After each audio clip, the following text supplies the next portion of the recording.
Showbiz Fanatics, Mr. OG Diaz abay may pagsisiwala tungkol kay Catherine Bernardo and Alden Richards. Abay, panoorin natin ang video na ito. But before that, if you haven't subscribed yet to my YouTube channel, please don't forget to like, share, and subscribe at hit mo na rin ang notification bell for more showbiz updates. Bago tayo magsimula sa ating updates for today's video, ay nais ko po muna magpasalamat sa lahat ng mga legit viewers, subscribers, itong lahat ng mga legit na nagmamahal at sumusubaybay sa lahat ng ating mga updates.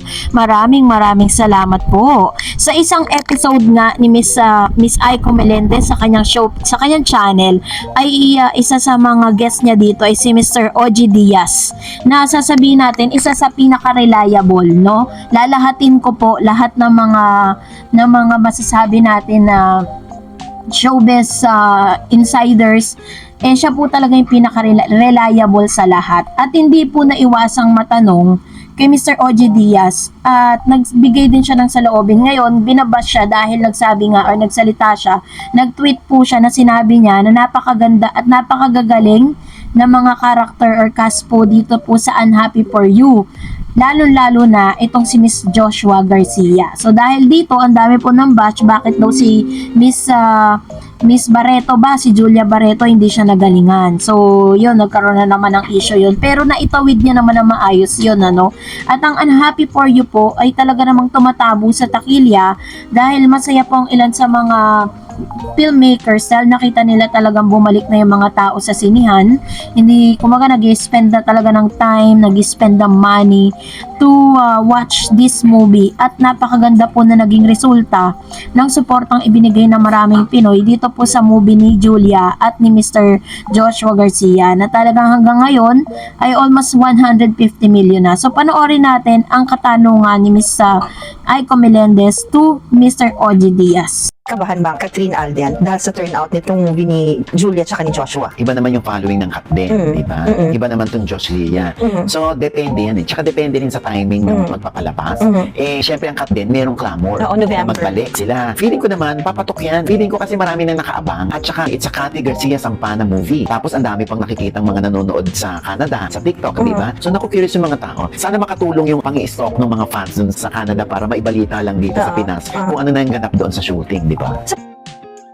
Pinagtanggol ni Mr. OG Diaz ang Katden, no, doon po sa mga taong nagkukumpara or nagko-compare dito po sa movie ni Josh Lia at ng Katden. Sinabi nito na inaasahan niya na mas tatabo at mas talagang magiging blockbuster movie nga ang movie ni Catherine at ni Alden Richards.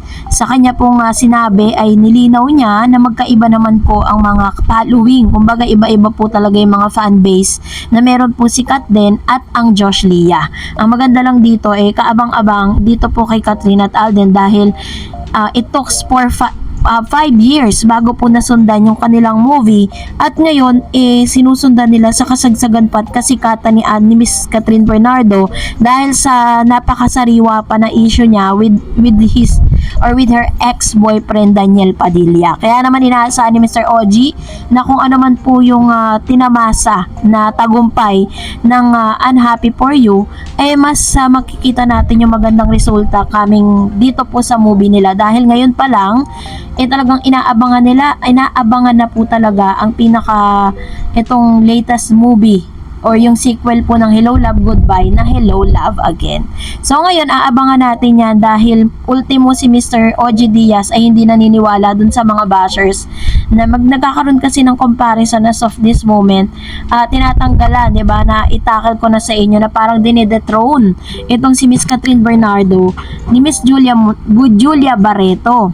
And parang sinabi po rito na parang mas bet ni Mr. OG Diaz itong si Joshua kaysa kay itong pag-arte or pagganap ni Joshua kaysa kay Miss Julia. Parang ganoon yung nanggaganap ngayon So anyways, napakaganda lang na may mga katulad ni Mr. OG Diaz na talagang nagtitiwala at nagsalita na patungkol sa bagay na ito kasi kumbaga sa critic napakataas ng standard talaga ni Mr. OG Diaz when it comes to acting, kasi alam niyo naman na siya po ay isa rin sa mga coordinator ng mga new talents, 'di ba? May mga bago siyang artista na tinetrain, talagang dumadaan sa kanya like Liza Soberano na talagang sumikat ng todo na isa sa mga alaga niya. Kaya naman kaabang-abang po, no. Sabi nga po ng ilang mga showbiz insiders is talagang very historical na magaganap after 5 years. So, dahil dyan, narito naman ang ilan sa mga komento po ninyo or reaction patungkol naman sa ating latest updates. Magbabasa tayo ng inyong mga reaction. So, unahin natin ang komento mula kay Miss Loie Flores. Naku, di yan sikat kasi. Di yan sikat.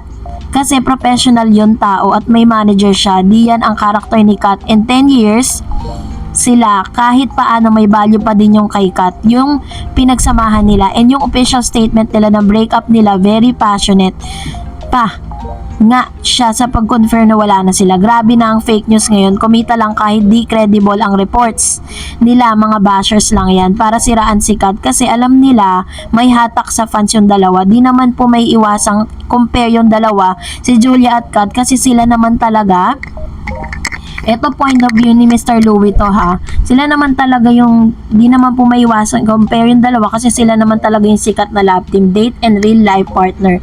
Naglaylo lang ng career si Julia at ang mga next movie niya ay di kumita after ng breakup nila ni Joshua kasi syempre naiinis sila kay Julia kasi nga may girlfriend na si Gerald. Ayun. So, kaya nga di ba parang matatalino na ngayon ang mga netizen. They really know what is the difference between real and reels. And sabi pa ng isa, hindi na talaga babalikan ni Catherine si Daniel kasi nga 'di ba sabi ni Catherine naniniwala siya sa second chance, pero hanggang second chance lang tapos move on na siya. Open niya yung heart niya sa iba. Balikan nyo ang interview nila ni Alden at umagang kay ganda kay Chang Ami. Yung first chance na pagkakamali Jasmine Curtis, yung second chance ng pagkakamali Andrea Brillantes. Ayan. So ito naman yung kanyang komento patungkol dito, no.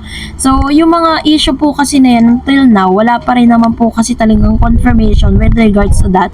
Kaya wala tayong maikomento patungkol dyan, ano. Kahit po maraming mga speculation na nilalabas ang ilan sa mga netizen, pero not unless na sila talaga yung magsalita sa public.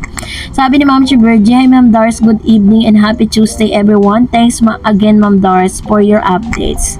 Yung mga sinasabi ko Ma'am Dars na na-interview niya, tinanong siya kung sino ang Filipino celebrity ang gusto niya. Sinabi nga ni Miss Catherine, kaya Mr. Alden, wag kang pabagal-bagal Ma'am Dars. Anong movie ni Daniel ang na-cancel at bakit? Pero may upcoming series sila. And landlady niya si Kyla Estrada. Kasama niya si Mr. Ian Veneracion, Richard Gutierrez, Baron Geisler Sanjo, Barbie Imperial, Maris Racal. Mabuti pa si Ian. Yan. So, yung sinasabi niya pong movie is yung title po na movie is yung Nang Magpahinga si Kamatayan. Yun po, ilalabas na po talaga sana siya. Kaso nga lang, yun po yung isa sa mga parang kasagsagan po kasi ng breakup nila ng Katniel, kaya kinancel. So, si Mr. Ian Veneracion, Richard Gutierrez, Baron Geisler, Sanjo, Barbie, Maris Racal, mabuti pa si Ian Veneracion, sobrang pogi niya, pero hindi siya na-link sa mga babae. God bless always Kat din. Yan. So, base po sa mga, ito po ay ito ay po yan, kumbaga is opinion ni Miss Virgie Pamposa with regards to this. Another comments coming from Miss Ruth Tanyag. Sa isang banda, Miss Dareds, tama naman na tumigil na si DJ. Move on na rin siya. Di naman siya nagkulang na humingi ng isa pang pagkakataon, pero buo na ang desisyon ni Kat na ayaw na niyang balikan ng ex niya. Panahon pa rin na rin siguro na humanap na si DJ ng babaeng mamahalin niya at mamahalin din siya. Catherine is now more matured enough at nakapagdesisyon na siya sa sarili niya. Magandang balita para sa mga Kat din dahil wala talagang alalahanin pa siya sa ex ni Kat. Tinutuldukan niya na ito. At yung tungkol naman sa mga post ni Kat, alam naman ng i-fact check mo ito, Miss Dar, kung totoo o hindi. Tama lang ang ginawa ni Mr. Mon Confiado doon sa isang vlogger o columnist na sinisiraan siya. Dapat talaga turuan ng leksyon ang mga ganyang klase ng vlogger or columnist na kahit walang basihan, may mai-content lang para kumita ay maninira ng ibang tao. Tama. Pahinahayaan lang nila yung mga bashers nila, talagang ang mga taong pipilitin kang hatakin pababa pero hindi sila magwawagi sakat din dahil wala silang inaagrabyadong tao, lalo silang pinapatnubayan ng Diyos. Totoo naman, Miss Dar Ed, sa makikita mo yung effort at time na kahit anong busy niya, andyan pa rin siya to support Kat para patunayan na seryoso siya at malinis ang hangarin niya kay Catherine. Sana naman tigilan na ng mga bashers ang Kat din. Thank you very much, Miss Dar Eds. Naway patuloy kang gabayan at bigyan ng sapat na talino upang makapagpahayag ng totoo sa ating poong may kapal, lalo ngayon at marami nang naniniwala at sumusuporta sa iyo at sakat din. Maraming salamat po, Miss Ruth Tanyag, sa inyo pong komento. And that's it for today. For more videos and updates, please don't forget to like and subscribe, and please don't forget to follow my Facebook page, Dar Eds TV. God bless everyone!